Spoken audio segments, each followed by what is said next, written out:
Okay, this is the Alamo, one of the historical highlights here in San Antonio, Texas.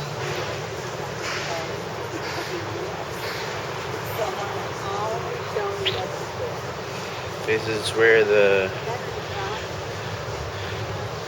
businesses around the San Antonio Alamo.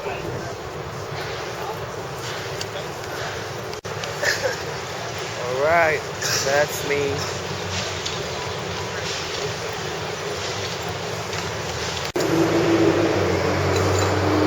Okay, this is take two.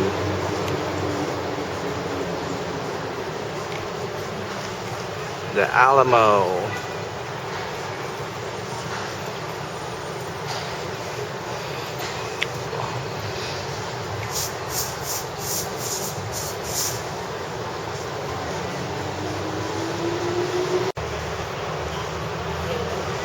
This is a part of the Alamo. It's a nice historical place here in San Antonio, Texas. There's the government buildings. I don't know what you call that building, but there's like a flag of Texas. And that one here are the places and views around the Alamo.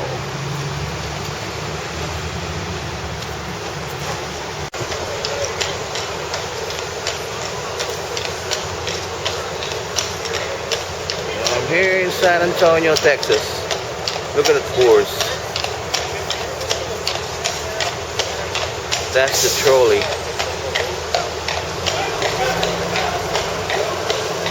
I'm going to Riverwalk right now, and I just went to Alamo.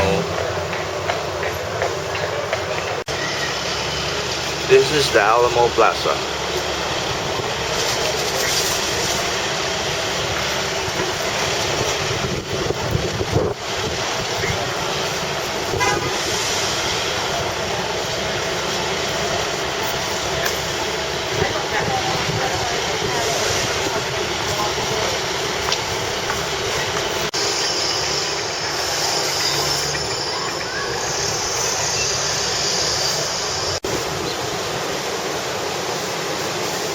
This is the Riverwalk in San Antonio, Texas.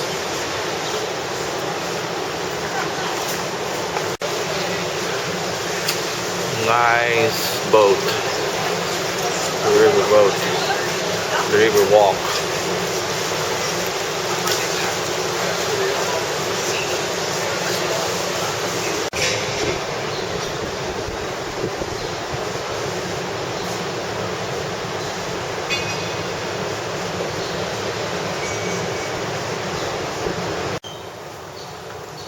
Okay, folks, this is the written history of the Alamo. Okay, I'm gonna span it. It's right there. This is like the history of the San Antonio. Right there.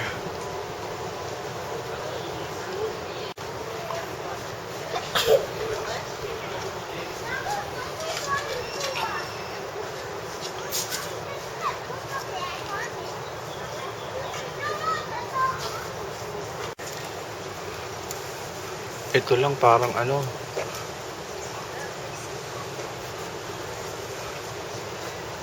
yung Fort Santiago.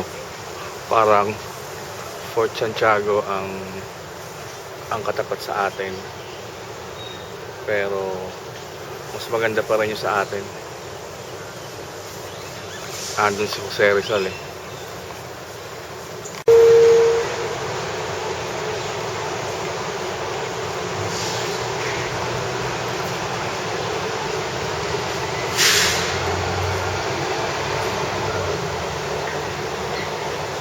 United States of America.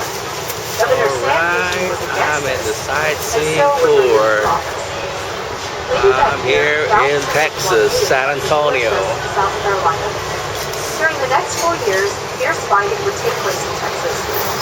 Some of the most important the Battle of Oasis County, the Battle of Galveston, the Battle of the Battle of Laredo, and the last land battle in Texas, the Battle of Palmetto Ranch near Brownsville in May of 1865.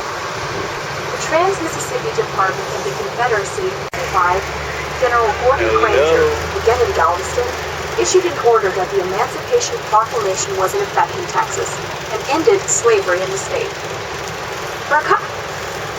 William Travis, who ended up commanding the defense of the Alamo, just earlier won the Battle of the Alamo, did not respond quickly to the Texan charge at the confrontation of San Jacinto, was that he was being entertained in his tent during siesta time by Emily D. West, a 20-year-old mixed-race girl who had come to Texas from New York the previous year as an indentured servant to Colonel James Morgan. On the afternoon of the 21st of April, the 36th President of the United States, Lyndon Baines Johnson, was married here in central San Antonio. He and Lady Bird Johnson were married at St. Mark's Episcopal Church on East Pecan Street, a short walk from the Alamo, in November of 1934. Coming up shortly on our list by Albert Friedrich, a young businessman in 1881. He discovered that many travelers passing through town didn't have much money in their pockets, but what they did have was deer horns and antlers, which he would accept in exchange for beer or a shot of whiskey. This was the start, and subsequently, the buckhorn grew to become one of the world's most unique collections of horns and antlers. This is a truly Texas complex, something for everyone. Whether you want to visit the Wax Museum or have a genuine Lone Star cold beer, see the mounted fish, or munch on the famous 78-point puck. The Bonnie and Clyde exhibit, which has a 34 Ford V8 Deluxe, is particularly popular, as is the Texas Ranger Museum's Ranger Town, which recreates San Antonio at the turn of the century. The town features a saloon, a jail, 79, and was subsequently purchased by Thomas Brady.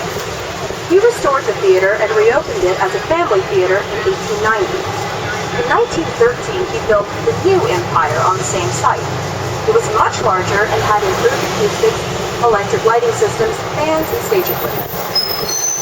In its earlier days, entertainers such as Charlie Chaplin and Lon Chaney performed here, and in recent years following the restoration, so have David Crosby, Sean Colvin, and Don McLean.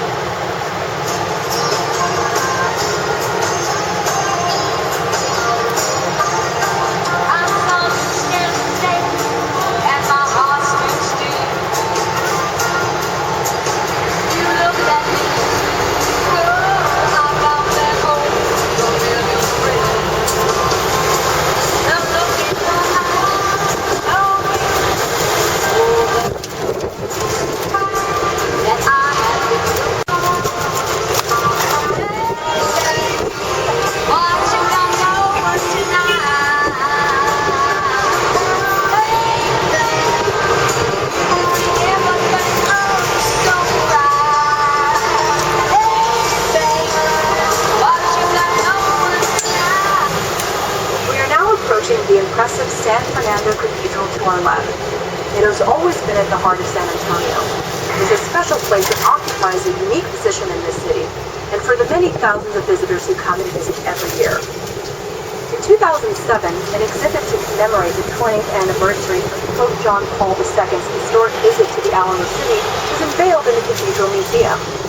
During his time here, the Papal Mass in Westover Hills attracted 350,000 worshipers, which is thought to be the Spanish Governor's Palace, a Adobe-style building on our left, was completed in 1749 and was the seat of government in the colonial period, though it never hosted an actual governor. The keystone above the entrance bears that date, and also a double-headed eagle, which was the symbol of the Habsburg rule. The captain of the Presidio de Bejar used to live and work here in 1928.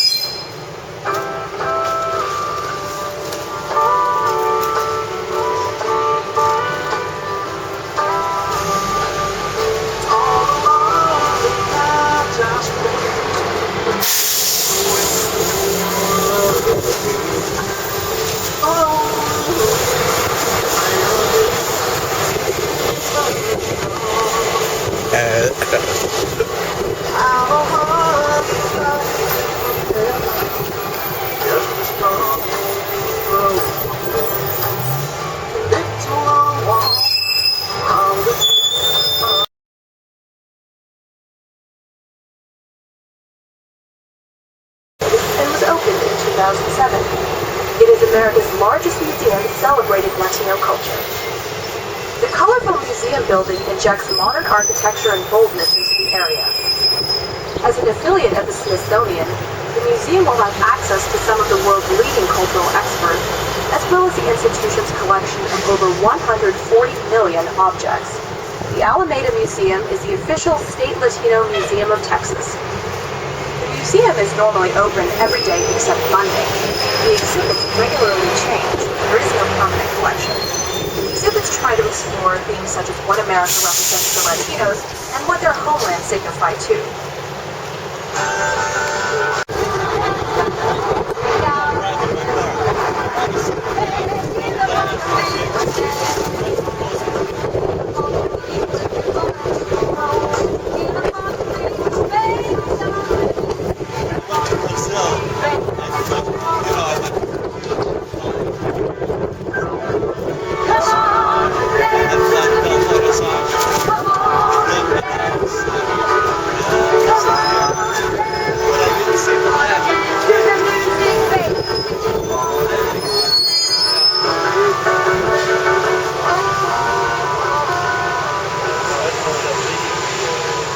Yeah, this is San Antonio, Texas. Downtown San If Antonio. you've just joined us, then welcome to the City Sightseeing Hop On, Hop Off Open Top City Bus Tour. Thank you for joining us today. We're going to spend the next hour or so showing you all the city's famous sights, but you can also hop on and off whenever you like all day long. Check the timetable with our driver. Please keep your tickets safe and ready to be Jeff Bridges and Nadine all use the city films. As a more recent, there are many more, of course, that have either been shot in or featured in the city, including 2004's The Alamo, starring Billy Bob Thornton and Dennis Quaid. Director John Ford's brother, Frank, starred in the first film about the Alamo in 1911, The Immortal Alamo. It was shot in San Antonio after Gaston Mellies shifted his production center here. The film also made use of the San Jose Mission ruins as part of the Alamo. But of course, the film that is probably most associated with the city is John Wayne's 1960 film, The Alamo. Wayne himself directed the film, produced the film, and starred in the film as Colonel Davy Crockett. His co-stars were Richard Whitt.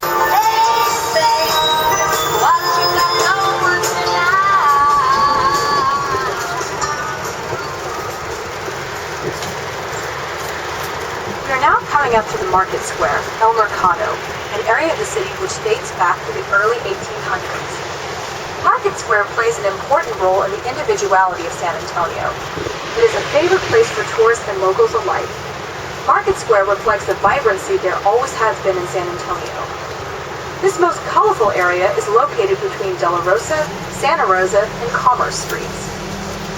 A great choice of shops and restaurants line the pedestrian plazas in a 3-square block area. In addition to shops and restaurants along the main pedestrian walkways, Gunther House and Steve's Homestead Museum are open to the public, as is the San Antonio Conservation Society near King William Park. There are also a number of excellent bed and breakfast establishments.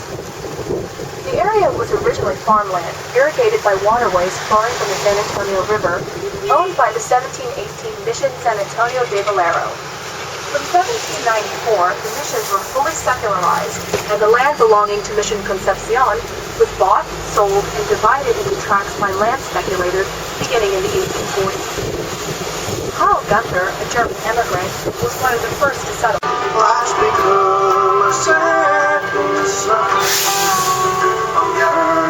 Just to be with her, they say that's how lonely's done. I think about her all the time. We are now approaching Hemisphere Park, and that great big structure in the middle is the 750-foot tall Tower of the Americas. Everything's bigger in Texas. Hemisphere Park is also home to the UTSA's Institute of Texan Cultures and the Mexico Cultural Institute. The Tower of the Americas characterizes the city's skyline and offers terrific views from its observation deck. A few years ago, the tower underwent a multi-million-dollar makeover in order to attract more visitors. So if you fancy it, hop off the bus and take a look for yourself.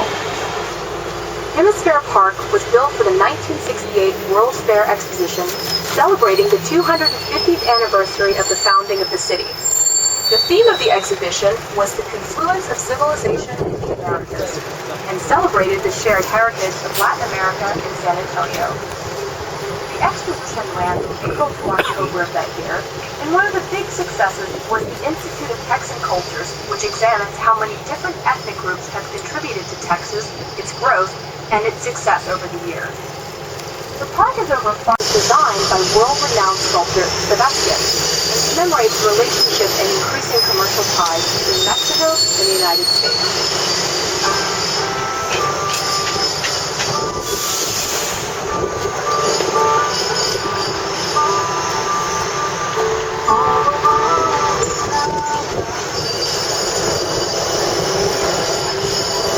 Yate succeeded Paul J. Kilday as a congressman in the House of Representatives after winning the 1961 election. Gonzalez held office until January of 1999 and died in the year 2000. The building is over 1 million square feet in size and was built together with Hemisphere Park for the 1968 World's Fair International Exposition. There are 3 ballrooms, 4 exhibition halls, more than 60 meeting rooms, and the 2,500-seat Milo Cockrell Theater. San Antonio is one of the country's top convention locations.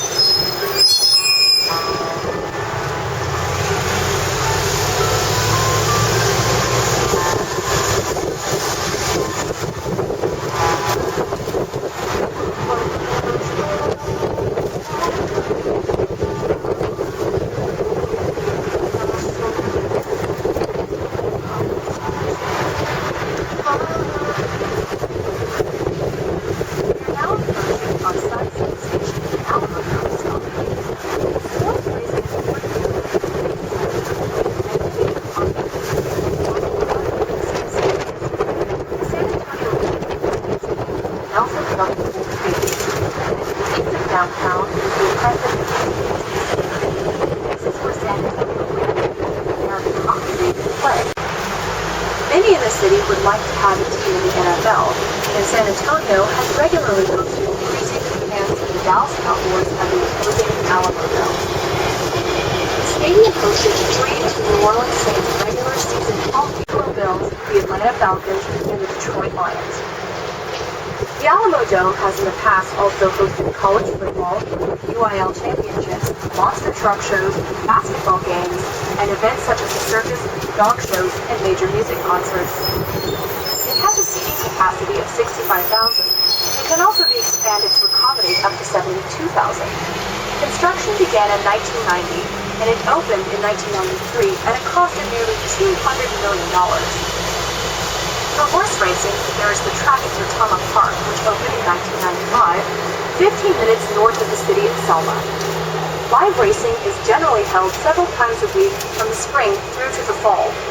The 5-level Spanish-style grandstand is impressive, and there's plenty of bars, restaurants, lounges, and food halls to keep everyone happy, win or lose.